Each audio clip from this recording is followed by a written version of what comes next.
अस्सलाम वालेकुम स्टूडेंट्स। जैसा कि हमने फ़िज़िक्स का यूनिट नंबर 2 काइनेमैटिक्स स्टार्ट किया हुआ है और हमने इसके तकरीबन 2 लेक्चर डिलीवर पहले कर दिए हैं, जिनके अंदर हमने टाइप्स ऑफ मोशन के बारे में डिस्कस किया, वेक्टर्स एंड स्केलर्स क्वांटिटी के बारे में डिस्कस किया, वेक्टर को रिप्रेजेंट कैसे करना है। उसके टू मेथड थे, एक था उसको लिखने के लिहाज से वर्ड मेथड था, दूसरा उसको रिप्रेजेंट करने के लिए ग्राफिकल मेथड था, और मैंने आपको एक असाइनमेंट भी दी थी। आई थिंक आप लोगों ने उसको देख लिया होगा। फिर भी अगर आपको क्वेश्चन हुआ तो आप क्वेश्चन जो है वो अपना पूछ सकते हैं। आज का जो हमारा टॉपिक है वो हमारा टॉपिक है काइनेमैटिक्स के चैप्टर के अंदर जो टॉपिक है term associated with motion. Motion के साथ कौन कौन सी चीज़ें जो हैं वो जुड़ी हुई हैं, उनके साथ अटैच हैं, जिसमें सबसे पहले मैं आपको बताने लगा हूँ पोजीशन है, distance, displacement, speed, velocity and acceleration. ये टर्म्स हैं जो मोशन के साथ रिलेट कर रही हैं, जो मोशन के साथ अपना एक रिलेशन रखती हैं। तो आए आज इसको वन बाय वन हम डिस्कस करेंगे। तो सबसे पहले टर्म है हमारे पास position. What is position? Position को समझने से पहले हमें एक रेफरेंस पॉइंट चाहिए होता है, हमें एक ओरिजिन चाहिए होता है। हम एक ओरिजिन से दूसरे जो हम जिस चीज़ की पोजीशन बताना चाहते हैं, अगर आप बुक के मुताबिक अगर आप देखेंगे तो एक स्टूडेंट जो है वो अपने होम से घर की तरफ वो अपनी पोजीशन बता रहा है, ठीक है। तो पोजीशन जो है वो वेक्टर की फॉर्म में डिस्कस करेगा। पोजीशन को डिस्कस करने के लिए आपको क्या चाहिए? ओरिजिन चाहिए,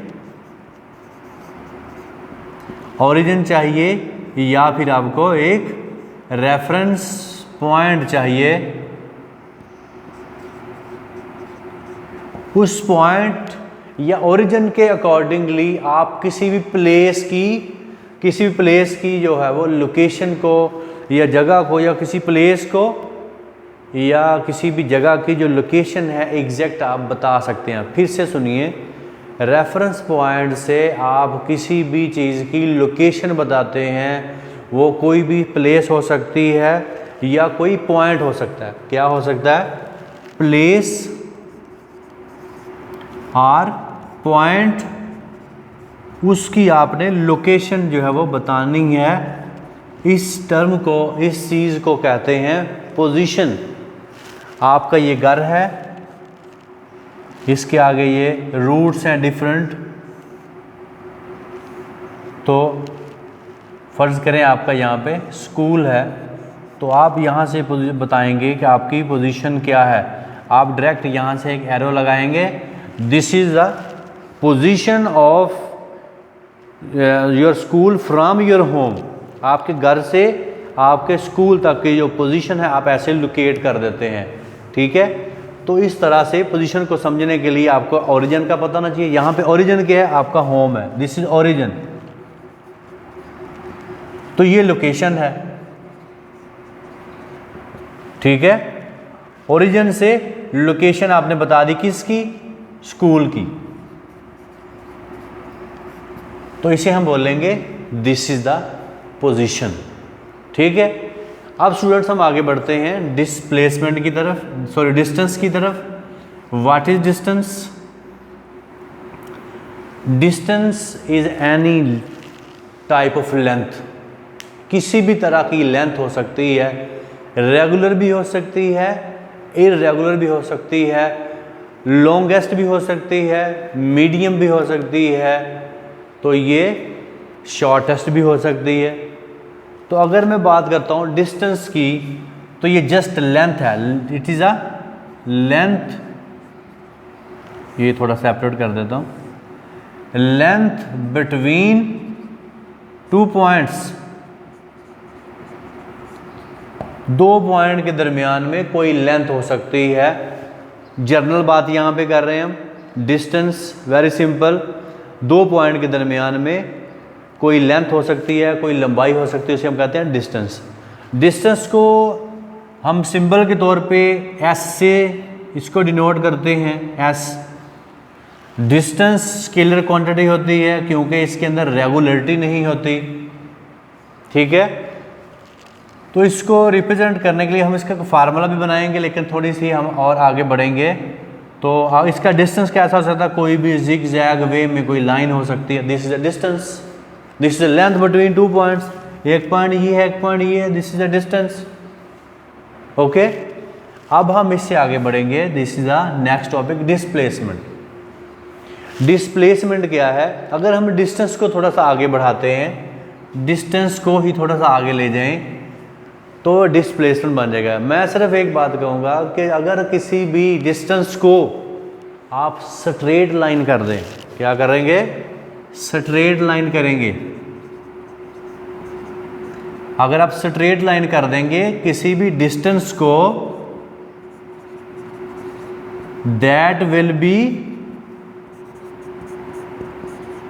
डिस्प्लेसमेंट, उसे हम डिस्प्लेसमेंट कहते हैं। इसके लिए एक और वर्ड भी आप बड़ा शानदार सा वर्ड बोलेंगे, shortest. Shortest distance between two points, दो पॉइंट के दरमियान में मुख्तसर तरीन शॉर्टेस्ट डिस्टेंस, उसे डिस्प्लेसमेंट कहते हैं। और स्टूडेंट्स ये बात जहन में रखिएगा कि शॉर्टेस्ट डिस्टेंस हमेशा स्ट्रेट लाइन होती है, हमेशा स्ट्रेट लाइन होती है। जब भी कभी ये मोटरवे वाले या दूसरे भी रोड मेकर जो हैं, जो सड़कें बनाते हैं, तो वो जब एक डिस्ट्रिक्ट को दूसरे डिस्ट्रिक्ट के साथ मिलाते हैं, तो वो क्या करते हैं, डिस्प्लेसमेंट के अकॉर्डिंगली वो पहले एक मैप तैयार करते हैं, फिर देखते हैं कि उस मैप के अंदर जो हमें कम से कम फासला कहाँ से पड़ सकता है, उसके अकॉर्डिंगली वो मैप के मुताबिक वो रोड बनाते हैं। इसलिए हम कहते हैं कि हम थोड़े से टाइम में एक डिस्ट्रिक्ट से दूसरे डिस्ट्रिक्ट में जा सकते हैं, तो इसके अकॉर्डिंगली होता है। तो याद रखें हमेशा कि डिस्प्लेसमेंट जो है वो शॉर्टेस्ट डिस्टेंस को कहते हैं, चूँकि ये स्ट्रेट लाइन होती है, दिस इज स्ट्रेट लाइन, और जब ये स्ट्रेट लाइन होगी तो this will be the vector quantity, इसको हम वेक्टर क्वांटिटी बोल देंगे, ठीक है। और आप कहेंगे सर इसकी सिंबल क्या होगी, इसकी सिंबल होगी स्टूडेंट्स डिस्प्लेसमेंट की, this is D with vector overhead. हमने वर्ड मेथड सीखा हुआ है कि वेक्टर क्वांटिटी के ऊपर हम जो भी वर्ड लिखेंगे, अगर हम उसके ऊपर एरो हेड या लाइन नहीं लगाएंगे, इट मीन्स हमने उसकी तरफ मैग्नीट्यूड की बात की है। जब हम इसके ऊपर एरो हेड लगा देंगे तो ये वेक्टर क्वांटिटी आ जाएगी। डिस्टेंस में मैंने ऐसे लिखा है, लेकिन मैंने इसके ऊपर कोई ना तो इसे बोल्ड किया ना इसके ऊपर लाइन लगाई, ताकि डिस्टेंस का जो सिंबल है वो स्केलर क्वांटिटी है। इसलिए ये बात हमने बतानी है यहाँ पे, आपके लिखने से पता चल जाएगा कि आप वेक्टर क्वांटिटी लिख रहे हैं या स्केलर क्वांटिटी लिख रहे हैं, ठीक है। तो आए ज़रा थोड़ा सा और अब नए टॉपिक की तरफ बढ़ते हैं ताकि जी speed, what is speed. Speed को समझने के लिए आसान सी चीज़ है, जब आपके माइंड में स्पीड आती है तो आप क्या तेज़ी रफ्तार आपके माइंड में, रफ्तार को कहते हैं। अब बेटा उस रफ्तार को कैसे फाइंड करेंगे हमने देखना है क्या है, वेरी सिंपल। कोई गाड़ी है, कोई ऑब्जेक्ट है, एक पॉइंट से दूसरे पॉइंट की तरफ बढ़ रहा है, और हमने ये देखना है कि जब वो स्टार्ट करेगा जर्नी, हम उसका टाइम नोट करेंगे कि उसका स्टॉप वॉच यूज़ करेंगे कोई भी। तो जब हम उसे यूज़ करेंगे उसके अकॉर्डिंगली हमें, तो हमारे जो हासिल होने वाली चीज़ है वो स्पीड होगी। कितना डिस्टेंस कितने टाइम में कवर हुआ, कितना डिस्टेंस कितने टाइम में कवर हुआ, हम उसे बोलेंगे दिस इज़ अ स्पीड। अब हमने देखना है कि हमने डिस्टेंस की बात की है या डिस्प्लेसमेंट की बात की है। अगर आप डिस्टेंस की बात करेंगे तो वो कितना डिस्टेंस कितने टाइम में कवर हुआ, उसे हम कहते हैं speed. This is a rate of change of distance, ठीक है। कि अगर कोई ऑब्जेक्ट कवर कर रहा है किसी डिस्टेंस को विद यूनिट टाइम, टाइम के अकॉर्डिंगली, अगर वो कोई भी ऑब्जेक्ट व्हीकल हो सकती है, कोई भी मूविंग पार्टिकल हो सकता है जो यूनिट टाइम के अंदर अपना डिस्टेंस कवर करे, उसे हम कहते हैं स्पीड। इसको कैसे लिखेंगे हम mathematically, v is equal to s/t। ये डिस्टेंस है, ये टाइम है, ये डिस्टेंस कवर हो रहा है बाय द ऑब्जेक्ट, ये विद रिस्पेक्ट टू टाइम है। अगर हम इन दोनों चीज़ों को देखेंगे तो हमारे पास हासिल होने वाली चीज़ है स्पीड। डिस्टेंस और टाइम ये हमारे पास आती हैं बेस क्वांटिटीज़, और ये आपके पास स्पीड जो है ये आपके पास डिराइव्ड क्वांटिटी है। आपने ये भी याद रखना है, इनके यूनिट भी याद रखेंगे, ठीक है। तो यहाँ मैं आपको बताऊँगा कि ये आपके पास इसका मैथमेटिकल फार्मूला है। यहाँ से हम इसको रीअरेंज करके S इजिकल टू VT भी कह सकते हैं। S इजिकल टू VT एक रिलेशन हमने यहाँ सीखना है। देखें S क्या चीज़ है, डिस्टेंस, T क्या चीज़ है, टाइम। अगर इनका हम दोनों चीज़ों को हासिल कर लेते हैं तो हमारे पास आ जाती है स्पीड। ये इसकी मैथमेटिकल फॉर्म है। देखिए मैंने ये स्केलर क्वांटिटी इसलिए मैंने कोई एरो नहीं लगाया, ठीक है। S इजिकल टू VT, ये फार्मूला अगर आपको पता हो, एक होती है लाइटर गन। लाइटर गन को समझिएगा, ये क्या होती है, जब कभी आपको अपने पेरेंट्स के साथ या कभी भी किसी के साथ मोटरवे के ऊपर सफ़र करने के लिए अगर आपको टाइम मिला हो तो वहाँ पे कुछ मोटरवेज की पुलिस होती है, उनके बाज़ का तो वो गाड़ियों को रोक लेते हैं और उन्हें चालान कर देते हैं। वो क्यों करते हैं, वो कहते हैं जब आप कोई भी उसके पास जाता है वो पुलिस वाले को कहता है कि जनाब हमें आपने चालान क्यों किया, तो वो आपको कहता है कि आप ओवर स्पीड हो गए थे। आप कहेंगे हमें प्रूफ दिखाएं, तो वो फिर आपको क्या करेंगे, एक वीडियो दिखाएंगे और ऊपर मीटर आ रहा होगा जिससे कि आपकी जो स्पीड है वो जो रिक्वायर्ड स्पीड उससे ज़्यादा होगी। तो जो लाइडर गन है स्टूडेंट्स, मुझे बताने का मतलब लाइडर गन इस फार्मूले के तहत काम करती है, ठीक है। कितना डिस्टेंस, कितना टाइम, कितना गाड़ी डिस्टेंस कवर कर रही है, कितना टाइम लगा रही है, फिर आपकी स्पीड आ जाएगी। अगर तो आपकी स्पीड ओवर हुई तो वो आपको रोक देंगे, अगर आपकी स्पीड नॉर्मल हुई फिर आपको नहीं रोकेंगे। तो वो जो गन यूज़ करते हैं वो इस फार्मूले के अकॉर्डिंग काम करती है, जिससे फिर आपकी स्पीड की आइडेंटिफिकेशन हो जाती है, ठीक है। अब आपके पास जो स्पीड है बेटा, इसका यूनिट हम डिस्कस करेंगे। तो यूनिट डिस्कस करने के लिए वेरी सिंपल, ये जो डिस्टेंस होता है इसका यूनिट पे पहले लिख देता हूँ। इसका यूनिट जो होता है वो होता है ओनली लेंथ, है ना। लेंथ का क्या होगा, मीटर। तो मीटर को हम m से डिनोट कर दें। ऐसे ही आपका डिस्टेंस है, इसका यूनिट भी मीटर ही होता है। क्यों मीटर होता है, क्योंकि ये भी लेंथ ही होती है।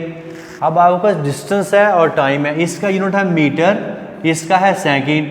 तो मिला के लिखेंगे तो आपके पास आ जाएगा मीटर पर सेकंड, मीटर पर सेकंड आ जाएगा, ठीक है। उसके बाद स्पीड की बात कर रहा हूँ। उसके बाद अगर आ जाए types of speed, types of speed, इसमें क्या क्या चीज़ें आ सकती हैं स्टूडेंट्स। इसकी स्पीड दो तरह की हो सकती है, one is uniform speed and other is variable speed.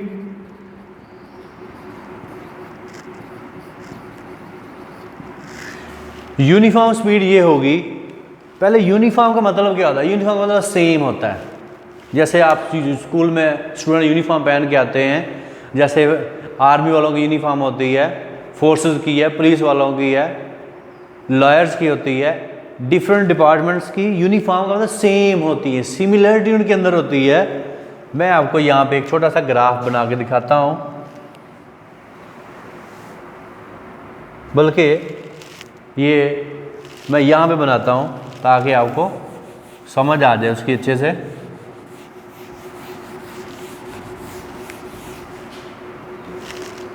ये एक पॉइंट है, ये दूसरा पॉइंट है। कोई ऑब्जेक्ट ए पॉइंट से बी की तरफ चला गया। अब इसके सेगमेंट कर दें 1 2 3 4 5 6। ये मैंने इसके कर दिए इंटरवल बना दिए। क्या बना दिए, इंटरवल, वक्फे बना दिए मैंने, इंटरवल्स मैंने बना दिए हैं। अब मैं कहता हूँ कि मेरे पास ये इंटरवल 5 मीटर का है, ये भी 5 मीटर का है, ये भी 5 metre, this is also 5 metre, 5 metre, 5 metre. कोई ऑब्जेक्ट मूव कर रहा है, ठीक है, हर इंटरवल उसका 5-5 मीटर का है, ये भी 5 मीटर का है। अब वो मूवमेंट कर रहा है, पहले उसने लिए 2 सेकेंड, फिर लिए 2 सेकेंड, फिर लिए 2 second, 2 second, 2 second, and 2 second. Her interval में आपका v, आपका s और t एंड s और t देखते जाएंगे। s ओवर t आपका क्या है, हर इंटरवल में क्या है, सेम है।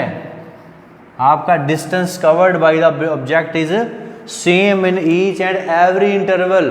The interval may be short और मे बी लार्ज और लॉन्ग, ठीक है। तो जब आपका इंटरवल शॉर्ट भी हो सकता है, लॉन्ग भी हो सकता है, लेकिन एक बात कि हर इंटरवल में टाइम और आपका डिस्टेंस अगर सेम कवर हो रहा है तो फिर हम कहेंगे this is a uniform speed, uniform speed. और अगर हर इंटरवल के अंदर आपकी जो है टाइम अगर सेम रहे, डिस्टेंस चेंज होना शुरू हो जाए या टाइम चेंज होना शुरू हो जाए, दोनों में से कोई भी एक वैल्यू, फर्ज करें ये आपका 6 मीटर हो गया, आगे ये 8 मीटर हो गया, आगे ये 2 मीटर हो गया, 3। अब आप देखते हैं ये सेम नहीं रहे। जब कोई चीज़ सेम ना रहे, उसके अंदर वेरिएशंस आ जाएं, तो ऐसी चीज़ों को हम वेरिएबल्स कहते हैं। तो इसलिए हम इसको वेरिएबल स्पीड बोलेंगे कि उसके इंटरवल के अंदर 5 मीटर 2 सेकंड में, 6 मीटर 2 सेकंड में, 5 मीटर 2 सेकंड में, 8 मीटर 2 सेकंड में, इनके अंदर रेगुलरिटी नहीं रही। इसलिए हम कहेंगे अगर ये वाला इंटरवल हम देखते हैं, इनके अंदर सेम नहीं है, आपका डिस्टेंस और टाइम सेम नहीं है, तो ऐसे केस में हम इसे बोलेंगे this is a variable speed. तो स्टूडेंट्स, आज के लेक्चर को हम यहाँ पे इख्तिताम करते हैं। कल हमने जो पढ़ना है वो आप सुन लें, नेक्स्ट लेक्चर में क्या क्या होगा। एक तो हम देखेंगे डिस्टेंस, डिस्प्लेसमेंट को हमने देखा, स्पीड को हम डिस्कस कर रहे थे, जिसकी डेफिनेशन, उसका मैथमेटिकल फार्मूला, उसका यूनिट डिस्कस किया हमने, लाइडर गन का यूज़ देखा, उसकी टाइप्स देख रहे हैं।